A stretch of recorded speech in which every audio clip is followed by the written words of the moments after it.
Hello, I'm Dr. Kirsten Bibbins-Domingo. I'm the editor-in-chief of JAMA and the JAMA Network, and I'm joined today by three of my colleagues and authors in our Diagnostic Excellence series that concludes this month in JAMA.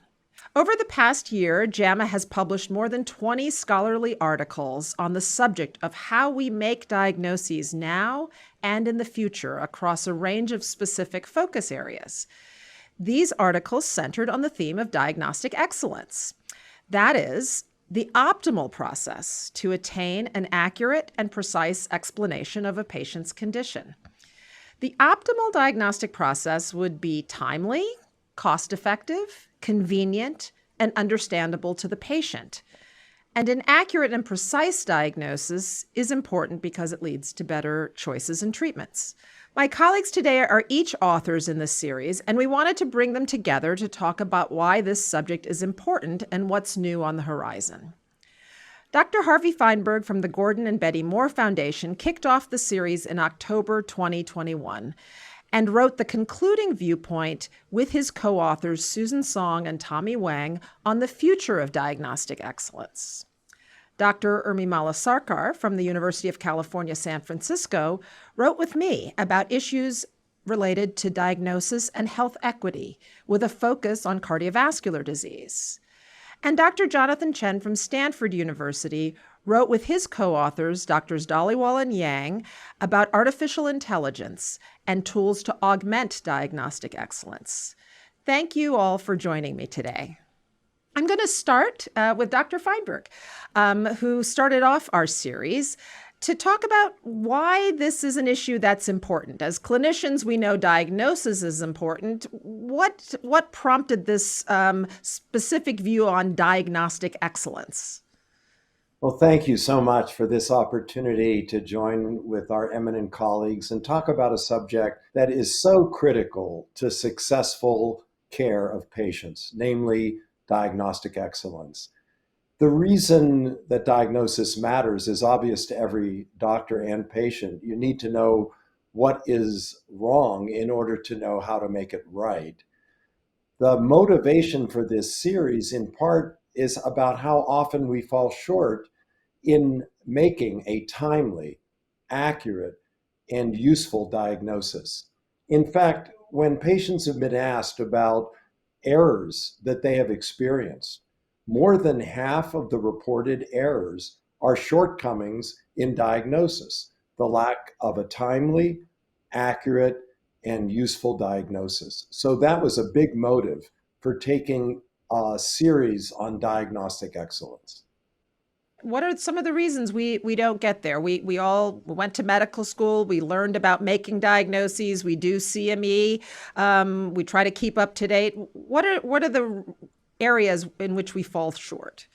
I think one of the challenges in advancing the field of diagnostic excellence is often when we are making a diagnosis, we haven't reached a specific disease system. And that is how our funding mechanisms are organized. And there is a point at which diagnosis needs to be considered independent of a specific organ system or disease type.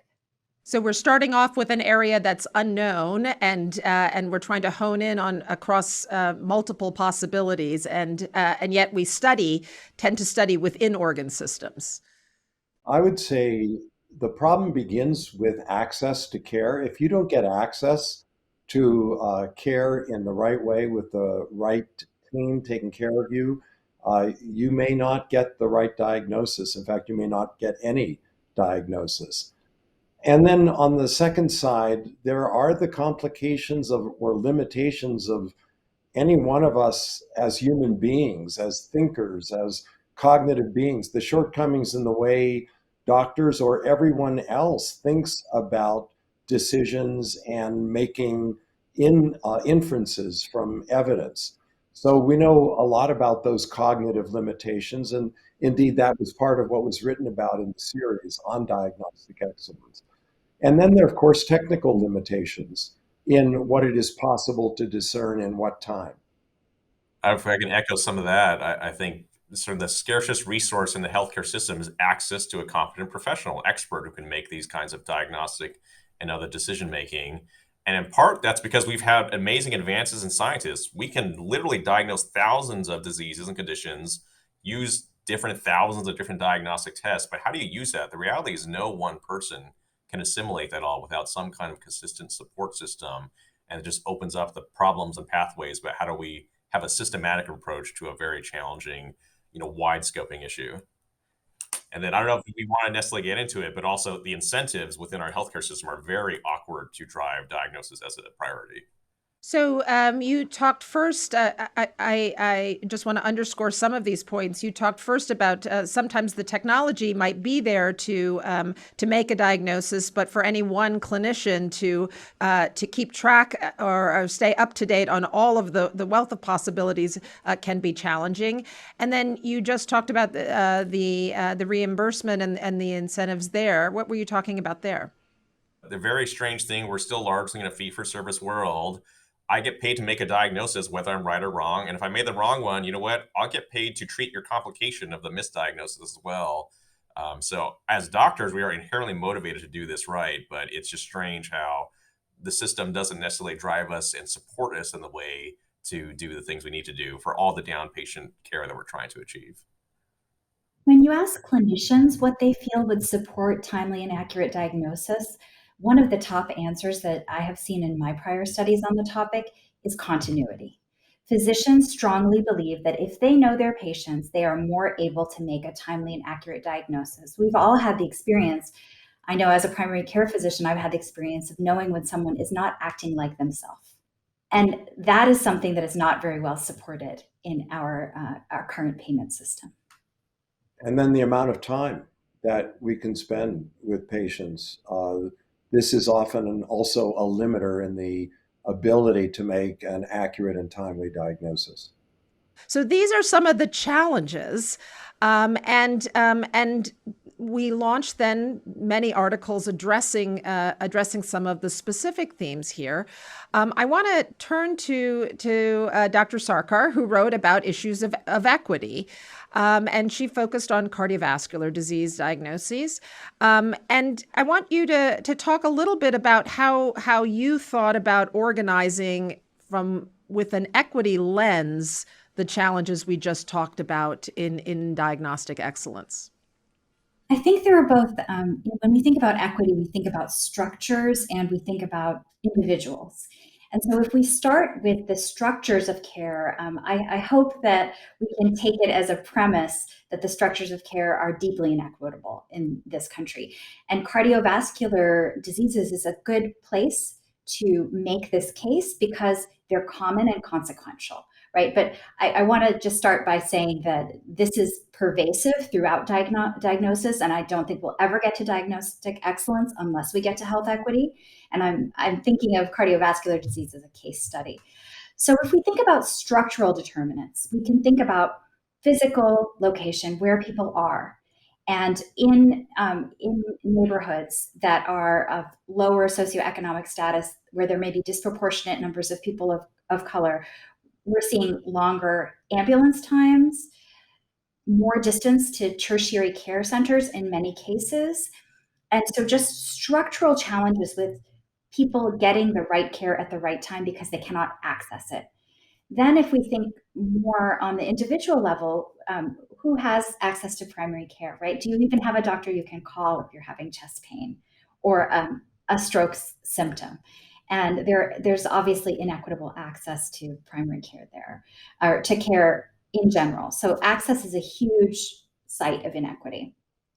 And then we can think about symptom recognition, right, which is on the structural level can be framed really as what are the community assets that can support timely recognition of a acute cardiovascular event. And there are thinking about who are the people in the neighborhood. Do you have a friend who's a nurse or a PA or someone that you can call and say, I don't feel good? And the access to these types of community assets are very differential. Similarly, health literacy is an individual level determinant of symptom recognition for acute cardiovascular conditions, but really just broadly for disease and health. And then, of course, bias is really important, and randomized studies show that people of color do not get the same treatment when they present with the same symptoms. And that is not, we are not going to fix this problem unless we admit that there is a bias problem in the way that healthcare is delivered, even when people show up to our door. We're not going to get there in terms of getting equitable outcomes. And then the result of all this bias that people experience is a breakdown in trust. And I remember you said to me, Kirsten, that we have to get to trustworthiness before trust. So whenever I hear people say, well, certain communities don't trust healthcare, my question is really, why should they? And what can we do to become trustworthy? Because that is also on the pathway to reaching equitable diagnostic excellence. I think the issue of trust is sort of an overarching one, because if you're not sure that a symptom that you have, you can talk with a doctor freely about it or a clinician freely about it, and that it's going to be respected and that you're going to be acknowledged and figure out what the cause of that symptom is, that might be something you don't necessarily choose to go to a doctor to talk about. And the cost of going to a doctor is, of course, there is a cost, right? In actual dollars. There's also a cost in time. There's also an opportunity cost. And when people have more competing demands and less trust, it creates a negative spiral and can really impede timely diagnosis. And that's why I think new tools are really important. I think if we keep trying to deliver care in the same way and try to just adjust things around the margins, we're not going to get substantively different outcomes. Okay, well, that was a good lead into new tools. I'm going to go to Dr. Chen to talk about some of these new tools. Okay, Dr. Chen, you wrote about artificial intelligence and these tools that are helping us with some of our diagnostic dilemmas, or to be better diagnosticians. But, we're pretty suspicious of these tools because we can't look under the hood. So tell us about this, and how do these tools, how can you help us to understand why we should not be so suspicious of these wonderful tools? You should be appropriately skeptical, but that doesn't mean you need to be cynical about it. We do need to be cautious of ridiculous hype. 80% of doctors will be replaced by algorithms. All radiologists and pathologists will be fired. Like, those are just the wrong expectations. I would phrase it also in another way. Andrew Beam, Zach Kahoney wrote a very nice perspective in JAMA a while ago. Said, be cautious. These algorithmic AI decision-making tools, they offer no guarantee of fairness, equity, or even veracity. And I thought to myself, that is totally true. You should be aware of that. You're smart to think that. But I'm not aware of any human, Dr. Sarkar, who provides me a guarantee of fairness, equity, or even veracity. So I would instead consider the standard of care where millions of people, tens of millions in the US alone, have deficient access to specialty care. We're not even reaching them at all. So be cautious of the hype, be appropriately skeptical, but realize there are plenty of real opportunities where my gross bias is that technological solutions are the only credible way we can scale and reach the unlimited demand that patients have for medical, diagnostic, and other expertise. So one of the things you do so nicely in this viewpoint is that you help us to understand how these artificial intelligence driven tools, how they learn, and you use the examples from how clinicians learn. So maybe you can just talk us through the ways these tools are developed. Certainly, right. It's such a giant umbrella term, AI, medical AI. It's really overly broad, and people have been trying to do this for 50 plus years. The general ideas are not new. And I find that very helpful in what we wrote about in our perspective. Just forget computers for a second. Just as a human being, as a human doctor, how do we learn and how do we practice? You first start learning from an expert. Someone just tells you what the rules are. If fever and opacity and chest rate, then pneumonia, give antibiotics. And we just learn these guidelines, right? And it is a very practical way to get started. And that's how a lot of classic rules-based expert AI systems for 30, 40 years, all your order sets, all your alerts, that's basically what they're doing. And very helpful in the near term, but also very brittle. The amazing advances being published in JAMA every day are changing our guidelines every few years. So we have to be able to learn those rules, but have a way to adapt. Nowadays, when people call AI, usually what they're actually selling you is supervised learning, machine learning. These are more pattern recognition tools. Instead of learning from an expert, learn by example. Here's an EKG that shows a STEMI. Here's an EKG that's just early repolarization. And you could try to verbalize what makes them different. The reality is just, here's 10 examples. Just look at them and you will start to figure it out. I can't even describe to you exactly what it is I'm seeing, but I can see that there's a difference. And a lot of very powerful modern so-called AI tools these days, that's what they're taking advantage of. Not rather expert knowledge, but massive data sets, labeled data sets, and doing the pattern recognition is turning out to be a very powerful ability amongst many domains, and medicine is somewhat catching up and integrating this more into our practice. How do you imagine in the future, as these tools continue to become better, how will we be using them in practice? It becomes another tool. We've actually been using tools like this plenty of times. What's your MELD score? A prediction about whether your liver patient is going to die soon. That's actually what it is. Where's your Framingham risk score? A prediction on how likely you are to have a heart attack. ASCVD, how likely are you going to have a stroke? And decide whether it's worth being in cholesterol medicine. So we actually do have the experience to use these. It's just now these types of tools are going to be much more common and pervasive. They're so much easier to produce than they were because the infrastructure is catching up.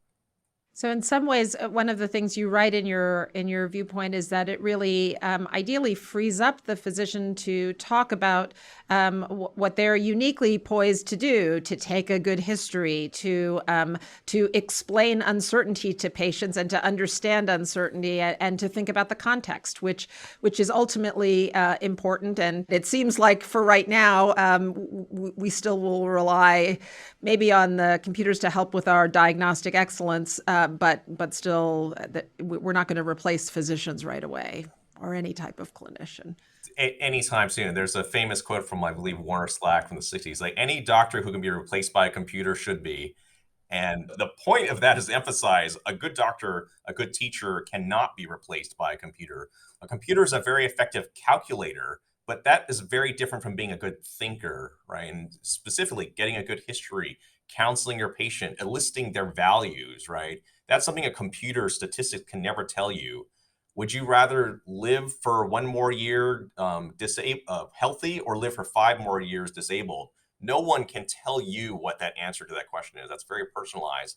And as doctors, we're always integrating how these different pieces of information apply to our individual patients' characteristics and their life context. I will say that I think clinician cognition is part of the challenge of diagnosis, right? As a clinician, when you're trying to make a diagnosis, you're integrating a lot of inputs. And I think one reason diagnosis has gotten more challenging is there are more inputs coming at clinicians, more tests, more specialty opinions. And what Jonathan is suggesting is this is another tool in our armamentarium, and I see that as a benefit. I would just suggest that part of what needs to happen to advance diagnosis is we need to think about physician workflow and how it supports diagnostic cognition. Because in some ways, if the AI output is analogous to another diagnostic test, as a physician, that makes me wonder, how am I going to integrate that with all the other information that's already coming at me? So I think that's an unanswered question.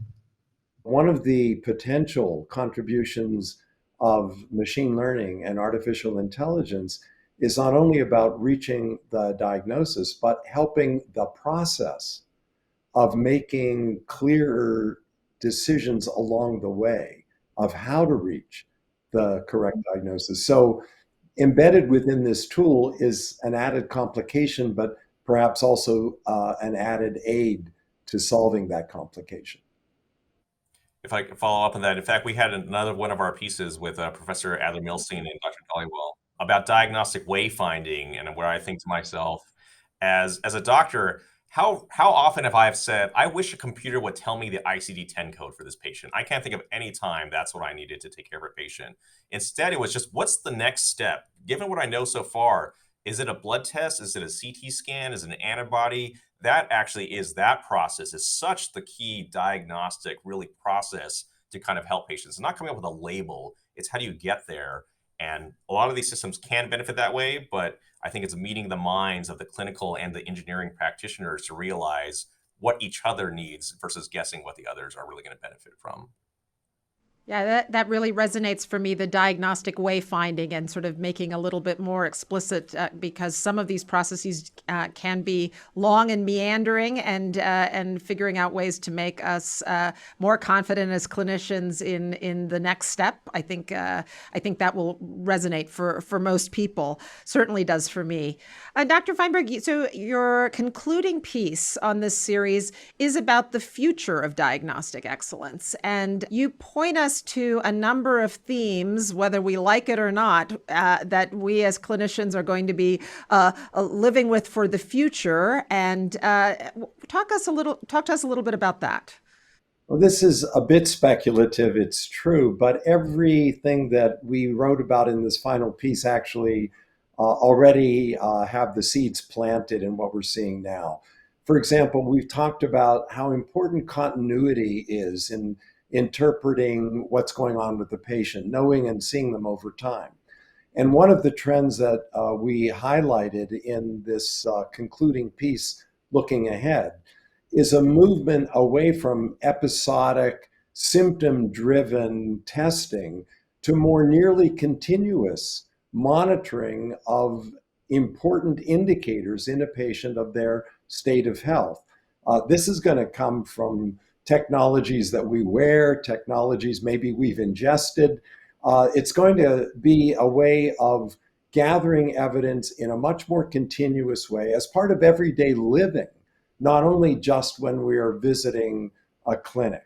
Now, along with that, we project that there's likely to be a shift in emphasis of individual tests and their results to a recognition that patterns of testing over time and interpretation of those data streams, which again is where machine learning and artificial intelligence can enter as important aids, that is going to be another very important and insightful way of understanding the state of the patient.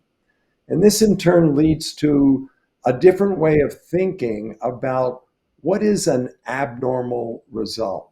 Right now, when we do an individual test and we look at the results, we'll get a lab report that talks about whether it is within normal limits, meaning that if you test a group of healthy people, that this result is within the 95% range of what healthy people without any known diagnostic problem would produce as their result. We see that this could be replaced in a very constructive way by comparison of any individual pattern over that individual's personalized pattern in the past.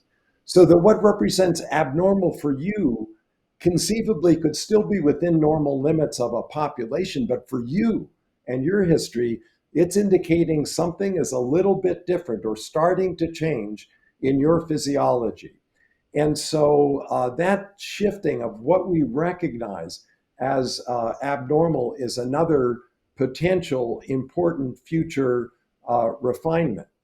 And then going along with that, we believe will be increasingly precise diagnostic labels or understandings to go along with increasingly precise treatment. A diagnosis that's meaningful is one that leads to an adjustment or change in the way you're being treated. So that increasing precision of diagnosis coupled with increasing precision of treatment is going to be an important trend, we think, looking ahead in the future. And finally, thinking about the meaning of diagnosis, which we now think of as a classification of disease. We foresee a time over time in the future where your diagnostic label will not only be more nearly unique to you, but also indicative of your state of wellness, not only the presence or absence of particular diagnostic disease labels. In all of this, what we stress looking ahead is that diagnostic excellence has to begin and end with the interests of the individual patient foremost at heart. And everything we've been talking about, from access and equity to the application of technology to timely and relevant diagnoses, all of this is directed at improving the quality of care for our individual patients. That's really so nicely laid out in your piece. Hearing you sort of go through these various themes that we'll be continuing to see in the future, the use of continuous monitoring, the multiple data streams to understand an individual patient, that we'll be thinking through not just how you differ from the population, but how you differ from what your measurement was in the past, the individualization in how we think through next steps and we think through treatments. I think in many ways, when I first read it, it sounds sort of very futuristic, of course. I think we all recognize the seeds as what we experience today. In some ways, though, I also think of it as very sort of back to the old school way we think about the doctor who knew the patient intimately over a long period of time, and who sort of knew when something was a little bit different from the way that patient usually is. And so what it strikes me that you're describing is really the use of these technologies and the multiple data streams to really help us to get back to understanding the individual patient and to be better in making the right diagnosis for that patient. All of this is directed at liberating doctors to be their patient's physician. And it's exactly what you described. If we use these technologies and lessons in a right way, it means we can be better doctors. That means that the entire way from development of the AI algorithms to the communities that are included in studies and where these studies are based, it all needs to reflect the diversity of all of the communities that we want to have a diagnostic excellence. And that is a sea change from the way things have been happening. Dr. Chen, another thought from you? I think the advancing technologies, as we want to improve our diagnostic processes, are essentially amplifying tools to a large degree as practicing physicians with our hard-fought experience. We kind of know what to do. Whether we can do it at scale for thousands of patients, that gets pretty hard pretty fast. With the support of technologies, we can amplify our ability to reach more, to do more. But as Dr. Sarkar points out, also be careful. These things are amplifying. So if you're doing something good, like monitoring your patients, getting to know them, giving them good diagnosis, it will help us do that. So that's great. If one of these things we maybe accidentally do is perpetuate existing social biases, you have to be self-aware of that, or else technologies will amplify your ability to do that as well. Wonderful. So I really appreciate this conversation. I appreciate the sets of viewpoints and the ones that you've been discussing with us today. Diagnosis is so important for doctors and for patients. And I love the way that each of these viewpoints take us through the current state and what we could all be doing better, as well as the things that are on the horizon. And at the heart, this is really about putting patients first. That really is at the heart of a lot of what each of you have written about. And as you have come through so nicely in this conversation, I think allowing clinicians, doctors to be the best that they can be to doing the best for their patients. So Dr. Fineberg, Dr. Sarkar, and Dr. Chen, thank you so much for your viewpoints in JAMA and for being part of this discussion today. I really appreciate it. Thank you so much. It's really been an honor.